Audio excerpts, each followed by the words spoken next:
Hello friends, নমস্কার। Welcome to my channel লাভ টার 222। কেমন আছেন বন্ধু? আশা করি সবাই খুব খুব খুব ভালো আছেন এবং সুস্থ আছেন। আপনাদের সবার ভালো লাগা, ভালোবাসা এবং সুস্থতাকে কামনা করে প্রত্যেক দিনের মতো আমি আবারও চলে এসেছি আপনাদের সামনে নতুন একটা রিডিং নিয়ে। কেমন আছেন? ভালো আছেন তো? অবশ্যই ভালো আছেন।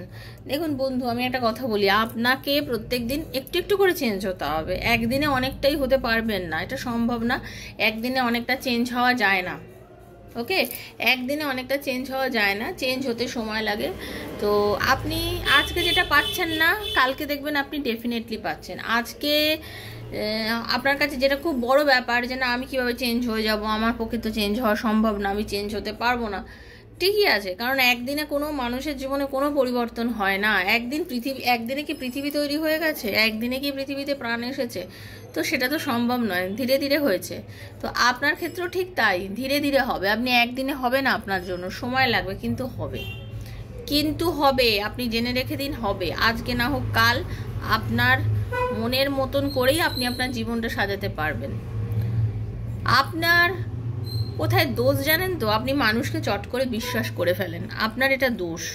মানে আপনি মানুষকে বিশ্বাস করে ফেলেছেন, আপনার মনে হয়েছে যে আমি ভালোবেসেছি তো আমি তাকে বিশ্বাস করতেই পারি, তাকে টোটালি মানে তার প্রতি আমি কেন আর কোনো রকম চিন্তা করবো, উল্টোপাল্টা কেন ভাববো? বেশ করেছেন, কারণ আপনি তো নেগেটিভ মাইন্ডের মানুষ নন, আপনি পজিটিভ, আপনি ভালো মানুষ, তাই জন্যই তাকে বিশ্বাস করেছেন।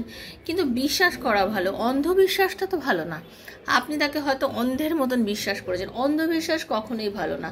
তারপরেও সবথেকে বড় কথা কি, আপনি তাকে বিশ্বাস করেছেন। এবার মানুষটা কি করেছে, আপনার বিশ্বাসের মর্যাদাটা দেয়নি। সে যখন আপনাকে অপমান করছে, একটু একটু করে সে যখন আপনাকে অপমান করছে, আপনি কিন্তু সেই অপমানটাকে সহ্য করছেন, আপনি সেই অপমানটাকে নিচ্ছেন। আপনার মনে হচ্ছে ঠিক আছে চলো, ঠিক আছে চলো, তুমি যা করছো করো, ঠিক আছে চলো। এই যে আপনি বারবার তার এই অপমানটাকে সহ্য করেছেন ভেতর থেকে, তাতে কি হলো? তাতে কি আপনি সম্মানটা পেলেন? দেখুন, সম্মান এমন বড় জিনিস না, যে করবে না তার কাছে যাবেন না। সম্মান না দিলে তার কাছে যাবেন না। কারোর পা ধরে আমাকে ভালোবাসো ভালোবাসা বলে কোনো লাভ নেই, সেই মানুষ আপনাকে কোনো দিনও ভালোবাসবে না। যে ভালোবাসবে সে আপনাকে কষ্ট দেবে না, আর যে কষ্ট দেবে সে আপনাকে কখনোই সম্মান করছে না। তো সম্মান যে করছে না, তার পায়ে পড়ে থেকে কোনো লাভ নেই। কী জন্য পড়ে থাকবেন বলুন তো? কি কমই আছে আপনার মধ্যে? আপনার কাছে সব কিছু আছে, বরঞ্চ তার মধ্যে নেই। তার মধ্যে ব্যক্তিত্ব নেই, তার মধ্যে মনুষ্যত্ব নেই। সে একটা ভালো মানুষ নয়। সে যেই হোক না কেন, সে যে লেভেলেরই লোক হোক না কেন, হতে পারে সে খুব শিক্ষিত, হতে পারে সে খুব ভালো চাকরি করে, হতে পারে খুব এডুকেটেড, আপনি হয়তো তার থেকে অনেক কম। তো তাতে কি এলো গেল? তার মধ্যে তো মানবিকতাই নেই, তার তো মনই নেই, সে তো ভদ্রই নয়। সে তো আফটারঅল একটা অভদ্র। অভদ্র মানুষই মানুষকে প্রয়োজনে ইউজ করে মানুষকে ছেড়ে দেয়, আর যে ভদ্র সে মানুষের পাশে দাঁড়িয়ে থাকে। ঠিক আছে, সে তো আফটারঅল অভদ্র। আপনার এই অভদ্র মানুষের জন্য এত কষ্ট হচ্ছে, কষ্ট পাচ্ছেন, জেনারেল কথা, কষ্ট পাওয়াটা খুব বাস্তব। যে এত ভালোবাসার পরে যদি সেটা আপনি নিজের জন্য নিজেকে কষ্ট দিচ্ছেন কেন? কষ্টটা পাচ্ছেন মানে কি? আপনি নিজেকে আপনি নিজেকে বোঝান যে না, আমি কষ্ট পাবো না, আমি কেন ওর জন্য পড়ে থেকে থেকে কষ্ট পাবো? ও তো আমাকে কষ্ট দিয়ে চলে গেল, ও তো ভালো আছে, তাহলে আমি ভালো থাকবো, আমি ওকে দেখি দেখি ভালো থাকবো, আরামসে ভালো থাকবো, আনন্দের সাথে ভালো থাকবো। কোনো প্রয়োজন নেই তাকে আপনাকে করার। ওকে, চেষ্টা করুন ভালো থাকার, ভালো মানুষকে নিয়ে নিজের ভালোবাসার সঙ্গীর সাথে ভালো থাকার চেষ্টা করুন, দেখবেন অনেক ভালো থাকবেন। এই ভালোবাসার সঙ্গীটা কে দিদি? তাহলে নতুন কেউ জীবনে, নতুন কাউকে ডাকুন, নতুন কাউকে চান। ঠিক আছে, আপনি কি ফেলনা? আপনিও ফেলনা। সে যদি আপনাকে বোকা বানাতে পারে, সে যদি আপনাকে অপমান করতে পারে, আপনাকে ছেড়ে চলে যেতে পারে, আপনিও ফেলনা নন। কিন্তু আপনার লাইফও মুভ করবে, মুভ করবে। পরিবর্তনের নামই জীবন, আপনারও মুভ করছে লাইফটা। ঠিক আছে, হয়তো খুব ড্রাস্টিক্যালি মুভ হয়ে যাচ্ছে না, ধরেই বিশাল কিছু ঘটে যাবে না, কিন্তু বাস্ট কালকের দিনটার মধ্যে আজকের দিনের মধ্যে পরিবর্তন আছে। দেখুন, আজকের দিনটা যেটা কাটালেন, আগামীকালকে আবার একটু কিছু পরিবর্তন আছে। দেখুন, পরিবর্তন হবেই, পরিবর্তন হবেই। পরিবর্তনের নামই কিন্তু জীবন। তাই জন্য বলছি, পরিবর্তন হবে, চিন্তা করবেন না, সব কিছু ঠিকঠাক হয়ে যাবে। একদিন আপনিও হাসবেন, এরকম বড় একটা স্মাইল করে হাসবেন। আমি চাই আপনারা হাসুন, খুশিতে থাকুন। ঠিক আছে, আর যখন আপনি হাসবেন, যখন খুশি থাকবেন, 5 জন মানুষ দেখবেন তখন জ্বলবে। ওকে, তো welcome to our channel love Taro 222। যারা প্রথমবার এসেছেন সবাইকে স্বাগত জানাচ্ছি বন্ধু। লাভ টারো 222-তে খুব পজিটিভ থাকবেন, নিজের মধ্যে কোনো নেগেটিভিটি রাখবেন না, কোনো নেগেটিভ এনার্জির মধ্যে থাকলে রিডিং দেখবেন না। ওপেন প্ল্যাটফর্মে বানানো রিডিং বন্ধু, জেনারেল প্রেডিকশন হচ্ছে, যার সঙ্গে এই রিডিংটা ম্যাচ করবে তিনিই নেবেন, যার মধ্যে রিডিং ম্যাচ করবে না তিনি জাস্ট লেট গো করে বেরিয়ে যাবেন। জোর করে চাপানোর জিনিস ট্যারো রিডিং নয়, তো জোর করে চাপাবেন না। ভালো থাকবেন, সুস্থ থাকবেন। এই রিডিং টোটালটাই হচ্ছে জেনারেল প্রেডিকশন, ওপেন প্ল্যাটফর্মে বানানো রিডিং হচ্ছে সবার জন্য। যার সঙ্গে যতটুকু রেজোনেট করছে তিনি ততটুকুই নেবেন, যার রেজোনেট করছে না লেট গো করবেন। আপনার ব্যক্তিগত প্রবলেম, আপনার ভালোবাসার মানুষের, আপনার রিলেশনশিপটা কি ফিউচার আছে, আপনাদের রিলেশনশিপটা কি আগামী দিনে ভালো হবে, আপনার এবং আপনার পার্টনারের সম্পর্কর কোনো ভবিষ্যৎ আছে, আপনি চাকরি করতে চাইছেন সেটা কি আপনি পাবেন, আপনার কি ফিউচারে কোনো উন্নতি আছে, এরকম নানা প্রশ্নের উত্তর আপনি যদি ট্যারো রিডিংয়ের মাধ্যমে নিতে চান দেন 7439693015 7439693015 হচ্ছে আমার নাম্বার। কাইন্ডলি মেসেজের মাধ্যমে যোগাযোগ করবেন, কল করবেন না। Personal reading is not free, সেটা চার্জেবল, সেটা বুঝেই আমার সাথে সবাই যোগাযোগ করবেন। আমি কিন্তু আপনার সাথে কল করে আপনার সমস্ত প্রবলেম শুনে আপনার রিডিং করব, একদম ডেফিনেটলি। আর কি যারা রিডিং করেন সবাই জানেন আমি পার্সোনাল এনার্জি কানেক্ট করি সবার সাথে ফ্রি অফ কস্টে। ওকে, সেটা সবার সাথে আমি পার্সোনাল এনার্জি ফ্রি অফ কস্টের আমি কানেক্ট করি। যারা করেছেন রিডিং ইতিমধ্যে সবাই জানেন, আপনি যখন করবেন আপনারও করবো। খুব পজিটিভ থাকবেন। আর নিজের বন্ধুর জন্য, স্বামীর জন্য, সন্তানের জন্য, এক্সট্রা ম্যারিটাল অ্যাফেয়ারে থাকলে তার জন্য, সেম জেন্ডার রিলেশনশিপে থাকলে তার জন্য, যার কথা ভেবে রিডিং দেখতে চাইছেন তার কথা ভেবেই আপনি রিডিং দেখতে পারেন। তো রিডিং সম্পূর্ণ মানে পজিটিভ থিঙ্কিংয়েই দেখবেন, বারবার এটাই বলবো। আর এটা হচ্ছে টাইমলেস রিডিং, যখনই দেখবেন আপনার সাথে ম্যাচ করবে। আজ হাতে পড়লেও কাল হাতে পড়লেও তাই, 2 বছর পরে পড়লেও তাই। ইউনিভার্স চেয়েছে বলে আপনার হাতে পড়েছে এটা ভেবেই আপনি মন থেকে রিডিংটা দেখবেন। ওকে, তো চলুন রাধারানীর মুখ দর্শন।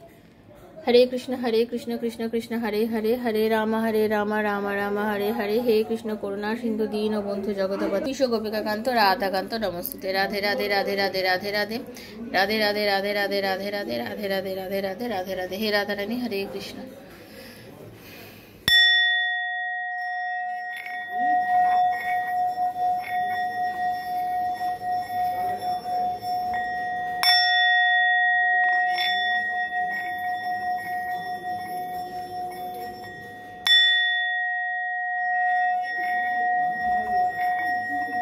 হরে Krishna Radharani, Radhe Radhe Radhe Radhe Radhe Radhe. Thank you so much. Hare Krishna. খুব পজিটিভ থাকবেন। আজকে যে বিষয়টা নিয়ে রিডিং করব, হতে পারে আপনার এবং আপনার পার্টনারের মধ্যে নো কন্ট্যাক্ট চলছে বা কম প্রবলেম হচ্ছে, বা এমন একটা প্রবলেমের মানে কম প্রবলেম মানে কি আপনাদের নো কন্ট্যাক্ট, খুব একটা বেশি প্রবলেম নেই, কিন্তু রিলেশনশিপটাও ভালো নেই, অতটা ভালো নেই যতটা আগের মতো ছিল। আবার অনেকের আছে খুব প্রবলেম হচ্ছে, কোনো রকম কথা বলতে পারছি না, কোনো রকম যোগাযোগ হচ্ছে না, এরকম একটা সিচুয়েশনের মধ্যে দিয়ে যারা যারা যাচ্ছেন, ঠিক আছে, তাদেরকে ইউনিভার্স কি বলছে করতে, আর কি করলে আপনাদের রিলেশনশিপটা ঠিক হবে। ইউনিভার্স বলছে, গাইডেন্স দিচ্ছে যে এইভাবে চলো, তোমার এইটা করলে তোমার সম্পর্কটা ঠিক হয়ে যাবে, তোমার পার্টনার এরকমভাবে হয়তো করলে তোমাদের রিলেশনশিপটা ঠিক। এটা আপনাদের আজকে রিডিংয়ের বিষয়বস্তু। ওকে, তো চলুন দেখে নেব। রাধে কৃষ্ণ কৃষ্ণ কৃষ্ণ রাধে রাধে, রাধে শ্যাম শ্যাম শ্যামা রাধে রাধে, হরে কৃষ্ণ কৃষ্ণ কৃষ্ণ হরে হরে, হরে রাম রাম রাম হরে হরে, হরে কৃষ্ণ কৃষ্ণ কৃষ্ণ হরে হরে, হরে রাম রাম রাম হরে হরে। হরে কৃষ্ণ রাধারানী। দেখুন ব্যালেন্সের কার্ডটা না আমি তখন থেকে দেখছি, দেখলেন ব্যালেন্সের কার্ড আসলো, থ্যাংক ইউ। মানে আপনাকে না একটু ব্যালেন্স করতে হবে বন্ধু, আপনি হয়তো বেশ একটু ডিসব্যালেন্স হয়ে গেছেন, ঠিক আছে। I bring a state of perfect harmony into my world and I do so without judgement. Okay, আপনাকে নিজেকে নিয়ে একটু ভাবতে হবে। বর্তমানে আপনি নিজেকে নিয়ে ভাবা কম করে দিয়েছেন বন্ধু, একদম। আপনি নিজেকে নিয়ে এখন একটু ভাবা কম করে দিয়েছেন না, সবসময় এর জন্য তার জন্য এই যে ভাবেন, খুব ভালো। দেখুন ইউনিভার্স বলছেন কয়েকটা আমি কথা বলবো, এটা বলে নিই তারপর এটাকে ক্ল্যারিফাই করি। দেখুন ইউনিভার্স বলছেন যে এই মুহূর্তে তোমাকে একটু ধৈর্য ধরতে হবে, ধৈর্য ধরতে হবে। অনেকের ব্যাপার আছে কি ধৈর্য ধরতে পারে না। আমি এক্ষুনি একটা ধরুন একটা কিছু করলেও আমার তার রেজাল্ট এক্ষুনি করেছে। কোনো কিছুই এক্ষুনি হয় না। যে কোনো জিনিসের নির্দিষ্ট একটা সময় থাকে। একটা গাছ বীজ মাটিতে পুঁতলে সেই গাছটা বড় হয়ে ফল দেওয়ার জন্য যেমন একটা সময় আছে, একটা রান্না তৈরি করতে গেলে গ্যাস জেলে তাকে বসাতেও একটা সময়, একটা সাধারণ চা করতেও একটা সময় আছে, একটা রিলেশনশিপ হয়তো বাজে একটা জায়গা গিয়ে দাঁড়িয়ে আছে। আপনাকেও তো ধৈর্য ধরতে হবে যদি সেটাকে ঠিক করতে চান, বা আপনাকে একটা চাকরির জন্য আপনি নিজেকে প্রিপেয়ার করছেন, আপনাকে তো তৈরি করার জন্য সময় দিতে হবে। তাই জন্য বলছি ধৈর্য ধরতে হবে। ইউনিভার্স বলছে তোমাকে এই মুহূর্তে ধৈর্য ধরতে হবে, তুমি ধৈর্য কম ধরছো। তোমাকে এই জন্যই দেখুন ব্যালেন্সের কার্ড এসছে। কেন ব্যালেন্সের কার্ড এলো বলুন? আপনি ধৈর্য ধরুন, আপনি ধৈর্য ধরছেন না বলে আপনি ব্যালেন্স করতে পারছেন না বন্ধু। আপনাকে ধৈর্য ধরতে হবে। যদি ধৈর্য ধরতে পারেন, নিজের ওপরে আত্মবিশ্বাসটা রাখুন। আপনি আত্মবিশ্বাস হারিয়ে ফেলছেন। কেন আত্মবিশ্বাস হারাচ্ছেন? একদম আত্মবিশ্বাস হারাবেন না। আত্মবিশ্বাস রাখুন, নিজের ওপরে বিশ্বাস রাখুন। আপনি দেখুন মেন কথা হচ্ছে আপনার যেটা দরকার, আপনি একটু শান্তি চাইছেন। আপনি নেগেটিভিটি থেকে বেরিয়ে গিয়ে একটু শান্তি চাইছেন, আপনি সেটা পাবেন। তার জন্য যেটা দরকার, নিজেকে কনসেন্ট্রেট করুন, নিজের ওপর আত্মবিশ্বাস বাড়ান। যখন নিজেকে বিশ্বাস করবেন, নিজেকে ভালোবাসবেন, দেখবেন আপনি আনন্দ খুঁজে পাবেন। আপনি তো নিজেকে নিয়েই ভাবছেন না, সব কিছুকে নিয়ে ভাবছেন, বাট নিজেকে নিয়ে ভাবছেন না। আপনি যেটা চাইছেন, আপনার কাছে এখন মেন ইম্পর্টেন্ট আপনার সম্পর্ক। আপনি সেই সম্পর্কটাকে ভালো করতে তখনই পারবেন যখন আপনি নিজেকে ঠিক রাখবেন। I am attract to those people who serve my higher good. আপনি জীবনে দেখবেন এমন কিছু মানুষ অ্যাট্রাক্ট করছেন যে মানুষগুলো আপনার জীবনে উন্নতির শিখরে নিয়ে যাবে। হতে পারে আপনার বেশ কিছু দিনের মধ্যে এমন কিছু মানুষের সঙ্গে আপনার কথা হয়েছে বা দেখা হয়েছে, বা আপনি তাদের সঙ্গে মিশেছেন, যে মানুষগুলোর সঙ্গে আপনি খুব পজিটিভ ভাইব পাচ্ছেন, খুব পজিটিভ একটা এনার্জি পাচ্ছেন। ওকে, এবার আমি আপনার পার্টনারের দিকটা দেখব। ইউনিভার্স আপনার পার্টনারের দিকটা কি জানাতে চাইছেন? Thank you.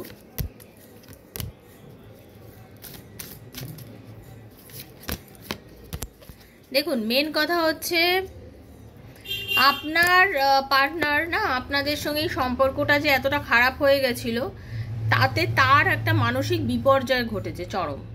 তার কিন্তু খারাপ লেগেছে, ঠিক আছে, সে বুঝেছে সে ভুল করেছে। একটা I am learning that endings are merely beginnings. আর একটা কথা আমি বলি, যে কোনো জিনিসের সমাপ্তির পরে নতুন জিনিসের জন্ম হয়। যেমন সে বুঝেছে যে চলো সম্পর্কটা এতদিন একটা ভালো জায়গায় ছিল, আমি তাকে চেয়েছিলাম, তারপর সম্পর্কটা নষ্ট হয়ে গেছিলো, সম্পর্কের মধ্যে একদম যেন একটা কিছুই নেই, এসব হয়ে গেছে। বাট এই সম্পর্কটা আবার নতুন করে শুরু করা সম্ভব যদি সে চিন্তা করছে আপনার পার্টনার, যদি আমি এখন নিজের ওপরে সেই ফোকাসটা আনি, আমি যদি মনুষ্যত্ব বোধ আমার নিজে জাগরণ করতে পারি, তাহলে আবার আমার সম্পর্কটা সুন্দর করা সম্ভব। উনি কিন্তু কনফিডেন্স হারাচ্ছেন না এই মুহূর্তে। আপনার পার্টনারের মধ্যে কিন্তু ওভার কনফিডেন্স, ওকে, কনফিডেন্স এই মুহূর্তে হারাচ্ছেন না। নিজের মধ্যে স্ট্রেংথ এবং কনফিডেন্স দুটোই রেখেছেন আপনার পার্টনার। নিজের ওপরে স্ট্রেংথ এবং কনফিডেন্স দুটোই রেখেছে আপনার পার্টনার, যেটা আমি বলবো। ওকে, উনি কিন্তু ক্ষমা করছেন আপনাকে। কারোর সম্পর্কের মধ্যে আপনিও কিছু ভুল করেছেন, আর উনি কিন্তু ক্ষমা চাইছেন। ওকে, উনি কিন্তু ইউনিভার্সের কাছে ক্ষমা চাইছেন। উনি কিন্তু ক্ষমা প্রার্থী। উনি ভেতরে হয়তো আপনাকে নাও বলতে পারছে যে আমাকে প্লিজ ক্ষমা করে দাও, ক্ষমা করে দাও, না হয়তো সেটা বলছে না, বাট সে কিন্তু মনে মনে ক্ষমা চাইছে। সে কিন্তু ক্ষমা চাইছে। ওকে, সে কিন্তু ক্ষমা চাইছে, এবং ক্ষমা চেয়ে আপনার থেকেও কিন্তু সেই সম্পর্কটা ঠিক করার একটা এনার্জির মধ্যে আসছে।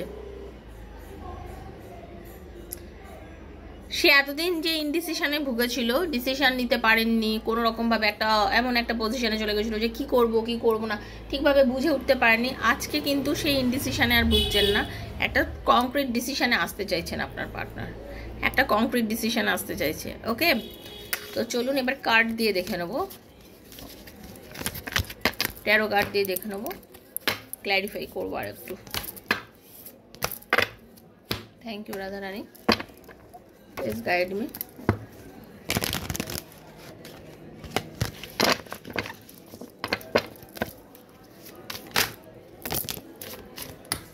হে কৃষ্ণ, খুব পজিটিভ থাকবেন বন্ধু আপনারা সবাই।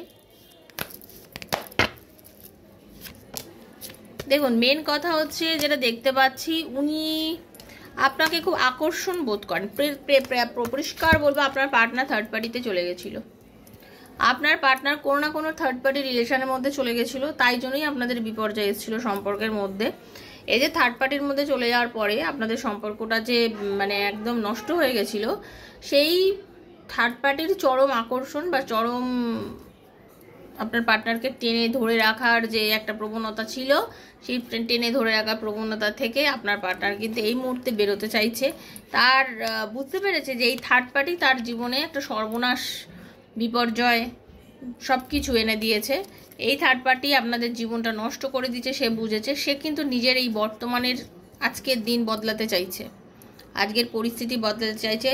সে চাইছে আপনাদের মধ্যে একটা ডিফারেন্স আছে, কিন্তু আপনি এবং আপনাদের মধ্যে এজ ডিফারেন্স থাকতে পারে, আপনাদের মধ্যে কিন্তু স্ট্যাটাসের খুব প্রবলেম থাকতে পারে, আপনাদের মধ্যে শিক্ষাগত যোগ্যতার বয়স মানে এজ ডিফারেন্স মানে যদিও বয়স, তারপর আপনাদের কাস্ট প্রবলেম থাকতে পারে আপনাদের মধ্যে, হ্যাঁ 100% থাকতে পারে। ওকে, তো সে ভাবছে যে তারপরেও আমাদের ভাগ্য যখন বারবার আমাদের দুজনকে সামনাসামনি এনে দিচ্ছে, তার মানে নিশ্চয়ই কিছু কারণ তো আছে। সে কিন্তু মনের জোর হারাচ্ছে না, সে মনের জোর হারাচ্ছে না, সে মনের জোর হারাতে চায়ও না। সে কিন্তু চাইছে আপনার সাথে এই সম্পর্কটা ঠিক করার জন্য। সে এমন কোনো মানুষের সাথে কথা বলছে, হতে পারে তাকে খুব মানে সে তার বন্ধু হতে পারে, মা বাবা হতে পারে, কেউ না কেউ যার কাছে সে সব কিছু খুলে বলে, তার কাছে সে কিন্তু এখন আপনার কথা এবং থার্ড পার্টির কথাও ক্লিয়ারলি বলেছে। এই পরিস্থিতিতে তাকে কি উপদেশ দিচ্ছে দেখে নি, 1 মিনিট। দেখুন তার মা হতে পারে, তার মা মানে এমন একজন কোনো মহিলা তাকে বলছে যে মনের জোর হারিও না, শুরু করতে পারো, মানে সে আপনার ফরেই বলছে শুরু করতে পারো, সব কিছু ঠিক হতে পারে, সময় লাগবে বাট এটা ঠিক হয়ে যাবে। যে কোনো জিনিস যখন নিচের নামে ডাউনফল হয় আবার সেটা ওপরে ওঠে। ওকে, তো হার্টবিট যেমন আপস অ্যান্ড ডাউনস করে হার্টবিট চলে। তো আমি এটাই বলবো যে নেগেটিভিটি বা যে একটা আপনাদের রিলেশনশিপের মধ্যে যে একটা নেগেটিভ সিচুয়েশনে ক্রিয়েট হয়ে গেছিলো, যেটার মাধ্যমে আমি বলতে পারি যে আপনাদের সম্পর্কটা একদম যেন হয়ে গেছিলো, মানে ঠিক ছিল না, আপনাদের রিলেশনশিপের মধ্যে একটা যেন টান বা কি বলবো যে ইয়েটা কমে গেছিলো, সেটা আবার পুনরায় তার মনে কিন্তু জাগরণ হচ্ছে, তার মনে আবার আসছে। ওকে, হ্যাঁ একদম। দেখুন আপনার পার্টনার বর্তমানে ভবিষ্যৎ নিয়ে খুব বেশি ভাবছে। দেখুন প্রেজেন্টে থেকে আপনাকে নিয়ে ভবিষ্যৎ নিয়ে ভাবছে, এবং তার আপনার প্রতি চরম টান অনুভূতি ভালোবাসা আছে। আবেগটা এখন খুব চরম আসছে আপনার প্রতি, আবেগ টান অনুভূতি, আপনাকে নিয়ে ইমোশনালি খুব স্টেবল একটা হতে চাইছেন, আপনাকে বুঝতে চাইছেন। হতে পারে আপনি যে জিনিসগুলো চাইছেন, যদি আপনাদের মধ্যে কথা হয়ে থাকে, দেখবেন সে এখন ধীরে ধীরে আপনাকে বুঝতে চেষ্টা করছে, আপনাকে নিয়ে এক্সট্রিম ওয়েতে আপনার প্রতি একটা ডিভোশন তার মধ্যে কাজ করছে। মানে আপনি কি চান, আপনার কি ভালো লাগা, আপনার কি মন্দ লাগা, আপনার কি আছে, এই জিনিসগুলো কিন্তু আপনার জন্য ওনার মনের মধ্যে কিন্তু কাজ করছে। মানে আপনি এটাই চেয়েছিলেন যে আমার পার্টনার, আমার ভালোবাসার মানুষ আমাকে নিয়ে ভাবুক, আমাকে নিয়ে বুঝুক, আমাকে নিয়ে তার মনের মধ্যে কিছু চলুক, সেটা কিন্তু তার চলছে। এবং অনেকের পার্টনারের আর একটু এনার্জি আমি পাচ্ছি, বিদেশ যাওয়ার একটা যোগ শুরু হয়েছে, বাইরে পড়তে যাওয়া, বিদেশ মানে এবার ভারতেরও মধ্যে অন্য স্টেটে পড়তে যাওয়া বা অন্য স্টেটে চাকরির সূত্রে যাওয়া, এরকম একটা এনার্জি কিন্তু আপনার পার্টনারের কিন্তু আমি দেখতে পাচ্ছি বন্ধু। ঠিক আছে, তো এটাই ছিল আজকের রিডিং, এবং সে যাওয়ার আগে কিন্তু আপনাদের সম্পর্কটা সুন্দর করে সে করে যেতে চাইছে। এটা হচ্ছে জেনারেল রিডিং বন্ধু, সবার জন্য করলাম। যার সঙ্গে যতটুকু রেজোনেট করেছে তিনি ততটুকুই নিয়ে নেবেন, যার সঙ্গে একদম রেজোনেট করেনি তিনি জাস্ট লেট গো করে ভুলে যাবেন, জোর করে চাপাবেন না। জোর করে চাপানোর রিডিং কিন্তু ট্যারো রিডিং নয়। পার্সোনালি রিডিংয়ের জন্য যোগাযোগ করতে চান, আমার কয়েকটা ভিডিও দেখবেন, পোস্টগুলো দেখবেন, দেখার পরে যদি মনে হয় যে হ্যাঁ আমি রিডিংয়ের জন্য যোগাযোগ করব, তাহলে 7439693015 আমার সাথে যোগাযোগ করবেন এবং রিডিংটা দেখার পরে অবশ্যই থ্যাংক ইউ সো মাচ ইউনিভার্সকে বলবেন। কারণ আমি ভিডিও বানাই সম্পূর্ণ আমার পার্সোনাল, আমার যারা আমার সাথে যোগাযোগ করেছেন বলছি, আমি রিডিং বানাই তাদের জন্যই যারা আমার সাথে এক্সচেঞ্জ করেছে, এনার্জি এক্সচেঞ্জ করেছে। কারণ ট্যারো এক্সচেঞ্জ এনার্জি না করলে কখনো মিলাতেই পারবেন না। যারা এক্সচেঞ্জ করেন এনার্জি তাদের সাথে কিন্তু ট্যারোটা যায়। তো কিভাবে এক্সচেঞ্জ করবেন এনার্জি? সাবস্ক্রাইব করে ঈশ্বরকে ধন্যবাদ জানিয়ে, আমি যে রিডিংটা দিচ্ছি সেখানে ধন্যবাদ জানাবেন প্রভুকে, তাহলেই তো হলো। এনার্জিটা এইভাবেই এক্সচেঞ্জ আপনাকে করতে হবে। তো সবাই ঈশ্বরকে ধন্যবাদ জানাবেন, বারবার বলছি ভগবানের কাছে ক্ষমা চাইবেন এবং ধন্যবাদ জানাবেন, জীবনে সব কিছু পেয়ে যাবেন। ওটাই একটা মানে রামবাণ আর কি, ওটাই সব থেকে বড় জিনিস, ঈশ্বরকে ধন্যবাদ জানানো। ভালো থাকবেন বন্ধু, সবাই সুস্থ থাকবেন। দেখা হচ্ছে নেক্সট একটা রিডিংয়ে, ততক্ষণের জন্য Hare Krishna, Radhe Radhe. Thank you so much, খুব ভালো থাকবেন।